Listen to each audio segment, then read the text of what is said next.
আল্লাহ শুরু করলেন তাবারাকা দিয়ে, তাবারাকাল্লাযী বিয়াদিহিল মুলক, সুমহান সেই সত্তা যার হাতে ক্ষমতা। ক্ষমতা কার হাতে? সবাই বলেন কার হাতে? নাকি আপনাদের হাতে? আপনারা তো বলেন ক্ষমতা আপনাদের হাতে, বলেন না? জনগণ সকল ক্ষমতার উৎস, বলেন না? এটা রাষ্ট্রীয় কুফুরি, রাষ্ট্র থেকেও কিছু কুফুরি আমাদেরকে শেখানো হয়। এজন্য রাষ্ট্রের সব সিগন্যাল মেনে নেওয়া যাবে না। চিল্লা এখন ঠিক কিনা? জনগণ সকল ক্ষমতার উৎস নয়, সকল ক্ষমতার উৎস হচ্ছে একজন, তিনি কে? একটু খেয়াল করে বুঝে উত্তর দেন। কেমন করে আপনি ক্ষমতার উৎস হন? আপনার যখন পেটে ব্যথা হয় আপনি বিছানায় গড়াগড়ি খান কি খান না? ডায়রিয়া হলে চিল্লাচিল্লি করেন কি করেন না? তো আপনি না ক্ষমতার উৎস, আপনি চিল্লাচিল্লি করেন কেন? 3 বার ডায়রিয়ার কারণে টয়লেটে গেলে 4র্থবার আর চেহারার দিকে তাকানো যায় না। 5 বার বাথরুমে গেলে বাইরে একা আই আর হাইতান্ন আই মরি যাইউম। তো হাইতান্ন কিল্লাই? আপনার ক্ষমতার মালিক। ডায়রিয়া হলে আপনি টয়লেট থেকে বের হয়ে বলবেন আমি ক্ষমতার মালিক, এই জন্য আমার ডায়রিয়া হয়েছে। আসলে আমরা ক্ষমতার মালিক নই, ক্ষমতার মালিক একজন, তিনি কে? আমরা হলাম সবাই দুর্বল। ওয়া খুলিকাল ইনসানু দাঈফা, আমাদেরকে দুর্বল বানিয়ে আল্লাহ তৈরি করেছেন। শুধু আমরাই দুর্বল নই, আমরা দুর্বলের ঘরের দুর্বল। আমরা দুর্বল, আমাদের বাবাও দুর্বল, দাদাও দুর্বল, তার মানে দুর্বলের ঘরের, দুর্বলের ঘরের আমরা তো দুর্বল। রিকশার টায়ার পাংচার হলে আমরা বাজারে লাভ দিয়ে উঠি, লাভ দেন না? আমি কত লাভ দিছি? আমি তো এক জেলা থেকে আরেক জেলায় তাফসীর প্রোগ্রামের কারণে যাওয়া লাগে, তো মাঝ রাতে মাঝে মাঝে ট্রাকের চাকা টায়ার পাংচার হয়ে যায়, তো লাভ দিয়ে উঠি। রিকশাওয়ালারে বলি কিরে, ড্রাইভারে বলি কিরে কিসের আওয়াজ? বলে হুজুর ট্রাকের টায়ার পাংচার হয়ে গেছে, লাভ দিয়ে উঠি। কোনো ক্ষমতা নাই। পিছন থেকে কেউ যদি বলে হুজুর মাহফিলের প্যান্ডেলে সাপ, ফস, খুঁজে পাওয়া যাবে? আপনারা থাকলো আমি দৌড় দুমে এসি বাদিয়া, চাচা আপন প্রাণ বাসা। 3-4টা ভাউয়া ব্যাং যদি কেউ ছেড়ে দেয়, এখানে একটা ওইদিকে একটা ওইদিকে একটা, ব্যাং আর কি লাভ দিবে? তার সে 3 ডবল লাভ দিয়ে আপনারা পালাবেন, ঠিক কিনা? তাহলে আসলে আমাদের কোনো ক্ষমতা নাই, ক্ষমতার মালিক হলো একজন, তিনি কে? এজন্য রাব্বুল আলামিন বলেন তাবারাকাল্লাযী বিয়াদিহিল মুলকু ওয়া হুয়া আলা কুল্লি শাইইন কাদির, সুমহান সেই সত্তা যার হাতে ক্ষমতা। ক্ষমতা কার হাতে? আমাদের কোনো ক্ষমতা নাই, আমরা নকল ক্ষমতার মালিক, আসল ক্ষমতার মালিক একজন, তিনি কে? আমাদের যে ক্ষমতা নাই এটা ভূমিকম্প হলে টের পাওয়া যায়। রাত 3টার দিকে যখন ভূমিকম্প হয় সব লোক বিল্ডিং থুয়া দেয় দৌড়, ভাড়াটিয়াও দৌড়, বাড়িওয়ালাও দৌড়। কসবা এলাকার বাড়িওয়ালারা মনে হয় দৌড় দেয় না, কথা বলেন? ভাড়াটিয়াও দৌড় দেয়, বাড়িওয়ালাও দৌড় দেয়। চিল্লায় বলেন ঠিক কিনা? রাত 3টায় যখন ভূমিকম্প হয় পুলিশের প্রধানও দৌড় দেয়, বাস্তবে তো র্যাবের প্রধানও দৌড় দেয়, প্রেসিডেন্টও দৌড় দেয়, শুধু প্রধানমন্ত্রী দৌড় দেয় না। দেয়? আমি কই নাই, কিন্তু আপনারা কইছেন। দোষ আপনাদের, আমার কোনো দোষ নাই। আমি প্রধানমন্ত্রীর কিছু বলি নাই। চাচা আপন প্রাণ বাঁচা। রাতে ভূমিকম্প হলে দৌড় দিতে হয়, চিল্লায় বলেন ঠিক কিনা? 2004 সালে বরিশালে প্রথমে গেলাম বাসে, ফিরে আসতেছি লঞ্চে, নদীর মাঝখানে তুফান, জাহাজ ডুবে যাবে। ওই দিন চিনলাম আল্লাহ কারে কয়, আল্লাহ কেসকো কাতে হে। ওই দিন লঞ্চের শুধু মুসলমানেরাই আল্লাহরে ডাকে নাই, হিন্দুরাও জিকির করছে কার? ওই দিন সবার মুখে একটা জিকির ছিল, লা ইলাহা,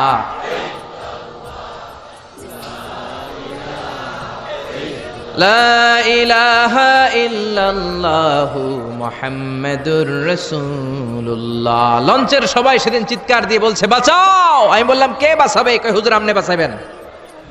তো তাইলে আমারে বাঁচাইবো কে? কয় হুজুর আপনারে বাঁচাইবো আল্লাহ।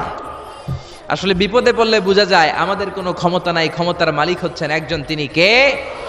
এজন্য রাব্বুল আলামিন বলেন কুলিল্লাহুম্মা মালিকাল মুলকি তুতিল মুলকা মান তাশাউ ওয়া তানজিউল মুলকা মিম্মান তাশা ওয়া তুইজ্জু মান তাশাউ ওয়া তুযিল্লু মান তাশাউ বিয়াদিকাল খায়র ইন্নাকা আলা কুল্লি শাইইন কাদির। ও আল্লাহ, আপনি ক্ষমতার মালিক। ক্ষমতার মালিক কে? আপনি যারে চান ক্ষমতার চেয়ারে বসান, আবার যারে চান ক্ষমতা থেকে নামিয়ে দেন। ফেরাউনকে মিশরের মসনদে বসালো কে? আবার সাগরের পানিতে সুবানি খাওয়াইলো কে? নমরুদকে ইরাকের চেয়ারে বসালো কে? আবার মশার কামড় দিয়ে শেষ করে দিল কে? ডোনাল্ড ট্রাম্পকে আমেরিকার ক্ষমতার চেয়ারের মধ্যে বসালো কে? ডোনাল্ড ট্রাম্প যদি বান্দ্রামি করে ওইটারও লাথি মাইরা নামায়া দিতে পারে কে? এজন্য আল্লাহ বললেন তাবারাকাল্লাযী বিয়াদিহিল মুলকু ওয়া হুয়া আলা কুল্লি শাইইন কাদির। সুমহান সেই সত্তা যার হাতে ক্ষমতা, সব ক্ষমতা কার হাতে? জোরে বলেন না, কার হাতে? এই পৃথিবীতে অনেক দেশের প্রধানমন্ত্রী কিংবা প্রেসিডেন্ট ক্ষমতার চেয়ারে 5 বছরের মেয়াদে বসে, জানেন? জানেন না? না, কোন দেশে 5 বছরের মেয়াদে, কোন দেশে 10 বছরের মেয়াদে। তো আমার আল্লাহ ক্ষমতার চেয়ারে বসছে কয় বছরের মেয়াদে? কথা বলেন। 20 বছর, 50 বছর, 100, 200, এর চেয়ে বেশি? উনার ক্ষমতার নির্দিষ্ট মেয়াদ নাই, উনার আজীবন মেয়াদ। সুবহানাল্লাহ কইবেন না? ওয়াল আউয়াল ওয়াল আখির ওয়াল যাহির ওয়াল বাতিন ওয়া হুয়া বিকুল্লি শাইইন আলিম। আল্লাহ বললেন আমি প্রথম, আমি শেষ, আমি প্রকাশ্য, আমি গোপন। অনাদিকাল থেকে আমি আল্লাহ ক্ষমতার চেয়ারে বসা, অনন্তকাল পর্যন্ত থাকব। ঠিক কি না? 5 বছর 10 বছরের মেয়াদে আল্লাহ ক্ষমতার চেয়ারে বসে নাই। আল্লাহর ক্ষমতার মেয়াদ হচ্ছে আজীবন মেয়াদ। চিল্লায় বলেন ঠিক কি না? বুঝে শুনে উত্তর দিবেন। পৃথিবীর অনেক দেশে ক্ষমতায় যেতে হলে ডেমোক্রেটিক সিস্টেমে ক্ষমতায় যেতে হয়, মানে ভোটে জিতে। তো আল্লাহও তো ভোটে জিতে ক্ষমতায় আসছে, তাই না? আপনাকে রাষ্ট্রপতি তো নাকি প্রাণ ভিক্ষা দেয়, দেয় না? আরে রাষ্ট্রপতিরও তো প্রাণ ভিক্ষা দিবে আল্লাহ। চিল্লায় বলেন ঠিক কি না? আল্লাহ বললেন আমি এমন আল্লাহ, আল্লাযী খালাকাল মাউতা ওয়াল হায়াতা লিয়াবলুয়াকুম আইয়ুকুম আহসানু আমালা। তোমরা কে কেমন আমল করো এটা দেখার জন্য আমি জীবন বানালাম, মরণ বানালাম, আর জীবন মরণের মাঝখানে তৈরি করলাম রূহ। রূহ তৈরি করলাম। কি তৈরি করলাম? রূহ মানুষ তৈরি করতে পারে না, রূহ তৈরি করতে পারে একজন, তিনি কে? মানুষ কম্পিউটার তৈরি করতে পারে, প্লেন বানাতে পারে, রকেট বানাতে পারে, রোবট বানাতে পারে, সুফিয়া খালারে বানাতে পারে, কিন্তু রূহ বানাতে পারে না। সুফিয়া খালারে চিনেন? আপনারাও চিনেন? আহা, মেয়েদের মতো লিপস্টিক দেয়া হয়েছে ওর ঠোঁটে, মেয়ের আকৃতি দেয়া হয়েছে, অবয়ব দেয়া হয়েছে। সুফিয়া রোবটটাকে দেখে আমার প্রতিবন্ধী মনে হলো। এমনে তাকায়, এমনে করে, এমনে করে, এমনে করে, আর ভেতরে সফটওয়্যারে সব সেট করে দেয়া, যেটা রিমোট কন্ট্রোলে চাপে ওই অনুযায়ী বলে। চিল্লায় বলেন ঠিক কিনা? যারা এই সুফিয়াকে বানিয়েছে, কিয়ামতের দিন আল্লাহ বলবে এই সুফিয়ার ভেতরে রূহ দে, এই সুফিয়ার ভেতরে রূহ দে। যারা এই সুফিয়া নিয়ে পৃষ্ঠপোষকতা করেছে, বিদেশ থেকে দেশে এনেছে, সবাইকেই আল্লাহর সেদিন বিচারের ট্রাইব্যুনালের, সুপ্রিম কোর্টের কারাগারে কাঠগড়ায় আসামি হয়ে দাঁড়াতে হবে। চিল্লায় বলেন ঠিক কিনা? এজন্য আল্লাহ ডেকে বললেন গোলাম আমি জীবন বানালাম, মরণ বানালাম, জীবন মরণের মাঝখানে বানালাম রুহু। এই রুহু থাকলে তুমি জিন্দা, রুহুটা না থাকলে তুমি হয়ে যাও মুর্দা। এই যে মিজানুর রহমান আজারি কথা বলতেছে, হাসে, হাত নাড়ে, কথা বলে, কারণ রুহু আছে। এই রুহুটা বের হয়ে গেলে লাশ হয়ে পড়ে যেতে হবে। চিল্লায় বলেন ঠিক কিনা? মক্কার কাফিররা বলল আব্দুল্লাহর বেটা মুহাম্মদ, রুহু কাকে বলে আমাদের বলো। রুহু দেখতে কেমন, কেমন করে দেহের মধ্যে রুহু ঢুকে, কেমন করে রুহুটা দেহ থেকে উড়াল দেয়। এই রুহুর ব্যাপারে তথ্য দিতে পারলে কালিমা পড়ে সবাই মুসলমান হয়ে যাব। আপনারা রুহু দেখছেন কেউ? আপনার দাদা যে মারা গেল, বাবা যে মারা গেল, রুহুটা যে উড়াল দিল, দেখছেন? কালার কেমন, সাইজ কতটুকু, ওজন কতটুকু, দেখতে কেমন? আমরা কেউ রুহু দেখেছি? চিল্লায় বলেন দেখেছি। বিশ্বনবীরে বলা হলো আব্দুল্লাহর বেটা মুহাম্মদ, রুহু কারে বলে যদি বলতে পারো কালিমা পড়বো। বিশ্বনবী বলতে পারে না, কারণ বিশ্বনবী মন গড়া কোনো কথা বলেন না, আকাশ থেকে গ্রিন সিগন্যাল আসলে তবেই বলেন। ঠিক কিনা? বিশ্বনবী আল্লাহ তাআলার পক্ষ থেকে গ্রিন সিগন্যাল পাওয়ার জন্য উপরে তাকিয়ে রইলেন। আয়াত নাজিল হয়ে গেল, ইয়াসআলুনাকা আনির রূহি কুলির রূহু মিন আমরি রাব্বি ওয়া মা উতীতুম মিনাল ইলমি ইল্লা কালিলা। ও নবী, লোকেরা আপনারা জিজ্ঞেস করে রূহ কাকে বলে। মা হুয়া রূহ, হোয়াট ইজ দ্য স্পিরিট? আপনি বলে দেন রুহু হলো আল্লাহর পক্ষ থেকে স্পেশাল অর্ডার। আল্লাহর অর্ডারে এই রুহুটা দেহের মধ্যে ঢোকে, আবার আল্লাহর অর্ডারে রুহু বের হয়ে যায়। আল্লাহু আকবার। এই রুহুটা মানুষের দেহে ঢুকে কার অর্ডারে, আবার বের হয়ে যাবে কার অর্ডারে? পৃথিবীর যত বিজ্ঞানীরা আছে সবাই মিলেও কি একটা রুহু বানাতে পারবে? জোরে বলেন না, রুহু বানাতে পারবে? আল্লাহ চ্যালেঞ্জ করে বললেন, ওমা উতীতুম মিনাল ইলমি ইল্লা কালিলা, তোমাদেরকে একেবারে যত সামান্য কিঞ্চিত জ্ঞান দিয়ে আমি তৈরি করেছি, তোমাদের এই লিমিটেড জ্ঞান দিয়ে রুহু বানানো যাবে? ইউনাইটেড স্টেটস অফ আমেরিকা একজন মেডিকেল সায়েন্টিস্ট এই চ্যালেঞ্জ গ্রহণ করলো। সে চ্যালেঞ্জ গ্রহণ করে বলল, আমি রুহু বের করে ছাড়বো। কি বের করব? রুহু। আমেরিকার ওই মেডিকেল সায়েন্টিস্ট সে চ্যালেঞ্জ করে বলল, আমি রুহু বানাবো। কি বানাবো? উত্তর দিতে হবে কিন্তু। কি বানাবো? রুহু বানাবো। কেমন করে রুহু বের হয় এটা আবিষ্কার করে আমি নোবেল প্রাইজ জিতবো, নোবেল লরেট হব। 7 বছর সে গবেষণা করলো মুমূর্ষু রোগীদের নিয়ে। মুমূর্ষু রোগী নিয়ে বসে থাকে, কখন রুহুটা বের হবে, রুহু ধরার জন্য বসে থাকে। কিন্তু 7 বছরে হাজার হাজার মুমূর্ষু রোগীর দেহ থেকে রুহু উড়াল দিছে, কিন্তু রুহু ধরতে পারে নাই। সুবহানাল্লাহ কইবেন না? আচ্ছা, এইবার তার মাথায় একটা চিন্তা আসলো, না এই পন্থায় হাঁটলে তো হবে না, আমি একটা কাজ করি, বুলেট প্রুফের গ্লাস দিয়ে একটা ছোট্ট গ্লাসের রুম বানাই, ওই গ্লাসের ভেতরে মুমূর্ষু রোগী ঢুকায় দিব। বুলেট প্রুফ চিনেন তো? মানে গুলি মারলেও গুলি ঢুকবে না। আমাদের মাননীয় প্রধানমন্ত্রী, রাষ্ট্রপতি মহোদয়, ওনারা যে গাড়িগুলো চালায় এগুলো কিন্তু বুলেট প্রুফ, জানেন? গুলি মারলে গুলি ঢুকে না। তো উনি বুলেট প্রুফ গ্লাস দিয়ে, টেম্পার্ড গ্লাস দিয়ে ছোট্ট একটা রুম বানালেন, কাচের গ্লাস। উনি মনে মনে ভাবলেন, মুমূর্ষু রোগী যদি এই কাচের গ্লাসের ভেতরে ঢুকাই, যেহেতু বুলেট প্রুফ, কিছু ঢুকেও না, বাইরে হয় না, রুহু বাইরেবো কেমনে দেখি। তো কাচের গ্লাস বানিয়ে তার টিমের সবাইকে বলল, আইসিইউ থেকে একটা মুমূর্ষু রোগীকে ধরে আনো, আজকে আমি রুহু ধরে ছাড়ুম। তো মুমূর্ষু রোগীকে আনা হয়েছে ইন্টেনসিভ কেয়ার ইউনিট থেকে, তাকে কৃত্রিম অক্সিজেন দিয়ে লাইফ সাপোর্টে রাখা হয়েছে। মেডিকেল টিমের প্রধান বলে, এই লোকটারে এই বুলেট প্রুফ গ্লাসের যে ছোট্ট রুম, এটার ভিতরে ঢুকানোর আগে চেক হিজ বিপি, তার বিপি মাপ, ব্লাড প্রেশার মাপ। তো মেপে দেখে ঠিক আছে। ওজন মাপ, বলে ওজন মাপা হলো, ওজন হচ্ছে 80 কেজি, 80 কিলোগ্রাম। কত কেজি? 80। সবাই বলেন কত কেজি? 80 কেজি। এবার মেডিকেল টিমের প্রধান বলে, মুমূর্ষু রোগীটার ভিতরে ঢুকিয়ে দে। ঢুকানো হলো। এবার সে বলল, লাইফ সাপোর্ট খুলে ফেল। সবাই বলে, স্যার লাইফ সাপোর্ট খুলে ফেললে তো মরে যাবে। মেডিকেল টিমের প্রধানকে মারার জন্যই তো আনছি, এটার না মারলে আমি রুহু পামু কেমনে? এটা রুহুটা তো বের করতে হবে দেহ থেকে। তো যেই কথা সেই কাজ, ঢুকানো হলো, লাইফ সাপোর্ট খুলে ফেলা হলো। লোকটা গ্লাস ফিটিং করা রুমের ভেতরে ছটফট করতে করতে দুনিয়া থেকে বিদায় নাই। এবার মেডিকেল টিমের প্রধান রুহু খুঁজতেছে, দুনিয়া থেকে বিদায়, তার মানে তো রুহু বের হয়ে গেছে, কিন্তু রুহু আর খুঁজে পায় না। গ্লাসের এই দিকে তাকায়, ওই দিকে তাকায়, নিচে উপরে, ডানে বায়ে, সামনে পেছনে, কোথাও রুহু নাই। রুহু খুঁজে পাওয়া যায় না। সে ভাবলো, আমি গ্লাসের দরজাটা খুলে হাত দিয়ে এরকম বাইং মাছ যেমনে হাতায়, এরকম হাতাইলে হয়তো রুহু পাবো। তো কাচের গ্লাস খুলে হাত দিয়ে এরকম হাতানো শুরু করলো। হাতাতে হাতাতে পুরো গ্লাস ফিটিং করা রুমের ভিতরে সব খুঁজে ফেললো, কিন্তু রুহু খুঁজে পাওয়া যায় নাই। কোন রকেট দিয়ে যাব? যেই রকেট দিয়ে নীল আর্মস্ট্রং, এডউইন অলড্রিন আর মাইকেল কলিন্স 1969-এ চাঁদে নেমেছিল। ওই রকেটটার নাম হচ্ছে অ্যাপোলো 11।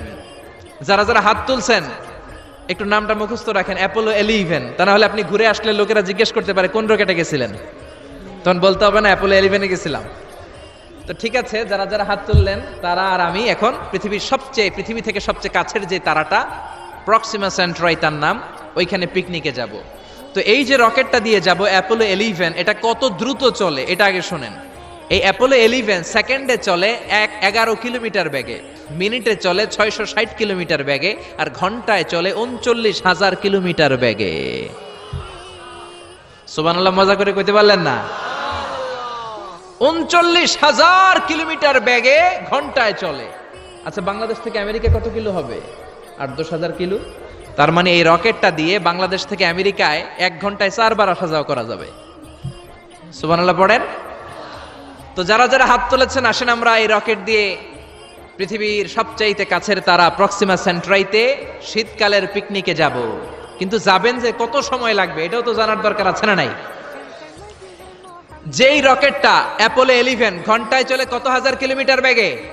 39,000 কিলোমিটার বেগে। 39,000 কিলোমিটার বেগে ছোটে এরকম একটা রকেট দিয়ে যদি পৃথিবীর সবচেয়ে কাছের তারায় আমরা পৌঁছতে চাই, আমাদের 1,15,000 বছর লেগে যাবে।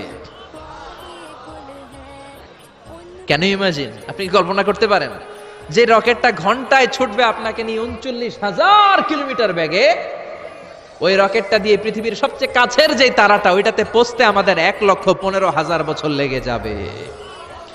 তার মানে আল্লাহ যদি বলে যা আজহারি কি আর করবি, তোর যখন এত শখ হয়েছে, যারা যারা হাত তুলছে তোরে আর ওদেরকে আমি 1,15,000 বছর হায়াত দিয়ে দিলাম। তা আমরা যদি যাইতে শুরু করি, বাকি যারা হাত তোলা নাই এরা মরে ভূত হয়ে যাবে। শুধু এরা না, এদের নাতিপুতিও মরে শেষ, আমাদের নাতিপুতিও শেষ। সবাই মরতে মরতে মরতে মরতে 6,000 প্রজন্ম, 6,000 জেনারেশন যখন মরে ভূত হয়ে যাবে, তখন আমাদের ওই তারার মধ্যে নামার সময় হবে। সুবহানাল্লাহ কইবেন না? গ্রিক সভ্যতার সময়কালে গ্রিকদের একটা সভ্যতা আছে, নাম শুনছেন না? গ্রিক সভ্যতা, মিশরীয় সভ্যতা, মেসোপটেমিয়াম সভ্যতা, ইনকা সভ্যতা, মহেঞ্জোদারো সভ্যতা, চিচেন ইৎজা সভ্যতা। তো এই যে গ্রিক সভ্যতার সময়কালে কেউ যদি এই প্রক্সিমা সেন্ট্রাইতে এই রকেটটা দিয়ে যাওয়া শুরু করত, তাহলে 2018 সালে তাদের পুরো সফরের মাত্র 4% কমপ্লিট হতো। 96% ট্যুর তখনও বাকি থেকে যেত। চিল্লায় পড়েন আল্লাহু আকবার। ওই আল্লাহ ডেকে বললেন, গোলাম ওয়ালাকাদ যায়্যানাস সামাআদ দুনিয়া বিমাসাবিহা ওয়া জাআলনাহা রুজুমান লিশ-শায়াতিন। এরকম বিশাল বিশাল তারকারাজি দিয়ে, তারা দিয়ে প্রথম আকাশটাকে আমি আল্লাহ সুশোভিত করে দিয়েছি। পড়েন সুবহানাল্লাহ। তো এরকম তারা কি মহাশূন্যে শুধু একটা আছে? কত হাজার আছে কেউ জানে না। চিল্লায় বলেন ঠিক কিনা? সূরাতুল মুলক অনেক লম্বা, তো আমি হাইলাইটেড জায়গাগুলো নিয়ে আপনাদের সাথে কথা বলি। এরপরে রব্বুল আলামিন প্রথম রুকুর শেষের দিকে বললেন, ওয়া আসিররু কাওলাকুম আও ইজহারু বিহি ইন্নাহু আলিমুম বিযাতিস সুদূর। ও গোলাম, তোমরা আস্তে কোনো কথা বলো, প্রকাশ্যে বলো কিংবা গোপনে বলো, কেউ শোনে না, শোনে কে? চিল্লায় বলেন, কেউ যেটা দেখে না দেখে কে? কেউ যেটা শোনে না শোনে কে? দুনিয়ার সবার চোখ আপনি ফাঁকি দিতে পারবেন, আমার আল্লাহর চোখ ফাঁকি দেয়া যাবে নাকি? আচ্ছা বলেন তো, পুলিশের চোখ ফাঁকি দেয়া যায় কি যায় না? র্যাবের চোখ, বিমানবন্দরে কাস্টমস অফিসারের চোখ, দুর্নীতি দমন কমিশনের অফিসারের চোখ, পরীক্ষার হলে ম্যাজিস্ট্রেটের চোখ, কিন্তু আমার আল্লাহর চোখ ফাঁকি দেয়া যায়? আপনি রাত্রিবেলা দরজা বন্ধ করে জানলা আটকে দিয়ে বাতি বন্ধ করে পাপ করেছেন, অন্যায় করেছেন, কেউ দেখে নাই, দেখেছে কে? এরপরে আল্লাহ বললেন, আওয়ালাম ইয়ারাউ ইলাত তায়রি ফাওকাহুম সাফাতিন ওয়া ইয়াকবিদনা মা ইউমসিকুহুন্না ইল্লার রাহমান ইন্নাহু বিকুল্লি শাইইন বাসীর। আল্লাহ ডেকে বললেন, গোলাম ওরা কি পাখির দিকে তাকায় না? আওয়ালাম ইয়ারাউ ইলাত তায়র, ওরা কি পাখির দিকে নজর করে না? ফাওকাহুম সাফাতিন ওয়া ইয়াকবিদ, যেই পাখিগুলো ওদের মাথার উপর দিয়ে উড়ে বেড়ায়, যেই পাখিগুলো ওদের মাথার উপরে ডানাগুলো মেলে দেয়, আবার ডানাগুলো ঝাপটে জমিনের মধ্যে নেমে আসে, ওরা কি পাখির দিকে তাকায় না? কেউ যদি পাখি নিয়ে গবেষণা করে সে নাস্তিক হতে পারে। আপনি যদি পাখি নিয়ে রিসার্চ করেন আপনি নাস্তিক হতে পারবেন না। এজন্য আল্লাহ তাআলা পবিত্র আল কোরআন আল কারীমের অনেক জায়গায় পাখির কথা বললেন, পাখি দিয়ে আল্লাহ দৃষ্টান্ত দিলেন। সুলাইমান আলাইহিস সালামকে আল্লাহ তাআলা একটা স্পেশাল পাখি দিলেন, ওটার নাম হচ্ছে হুদহুদ। 1000 মিটার উপর থেকেও তার এই পাখির চোখে মেগাপিক্সেল এত বেশি ছিল, জমিনের দিকে নজর করেই জমিনের কত ফুট নিচে মিষ্টি পানি আছে এই পানির সন্ধান সে সুলাইমান নবীকে দিয়ে দিত। সুবহানাল্লাহ পড়েন। কত কিসিমের, কত ধরনের, কত রং বেরঙের পাখি যে আল্লাহ পৃথিবীতে বানিয়েছেন তার কোনো ইয়ত্তা নেই। হামিং বার্ড নামে একটা পাখি আছে, নর্থ আমেরিকাতে পাওয়া যায়, পৃথিবীর সবচেয়ে ছোট্ট সাইজের পাখি। এটা যখন প্রাপ্ত বয়সে পৌঁছে এই পাখিটার সাইজ হয় মাত্র 3 ইঞ্চি। কয় ইঞ্চি? পৃথিবীর সব পাখি সামনের দিকে উড়ে, আর এই হামিং বার্ড সামনেও যেমনি উড়ে পিছনের দিকে উঠতে পারে। সুবহানাল্লাহ কইলেন না? এই পাখিটা প্রতি সেকেন্ডে তার পাখা ঝাপটায় 80 বার। কয়বার? আমি আপনি আমাদের হাতগুলো 1 সেকেন্ডে ঝাপটাতে পারবো কয়বার? 4 বার, সবচেয়ে বেশি হলে 5 বার। আর এই পাখিটা প্রতি সেকেন্ডে তার ডানা ঝাপটায় 80 বার। চিল্লায় কোন সুবহানাল্লাহ। আলপিন সুইফট নামে একটা পাখি আছে, সাউথ ইউরোপের আল্পস পর্বতমালার পাশে এই পাখিগুলো পাওয়া যায়। গোটা বিশ্বে এটাকে সুইফট বার্ড বলে, সুইফট বার্ড।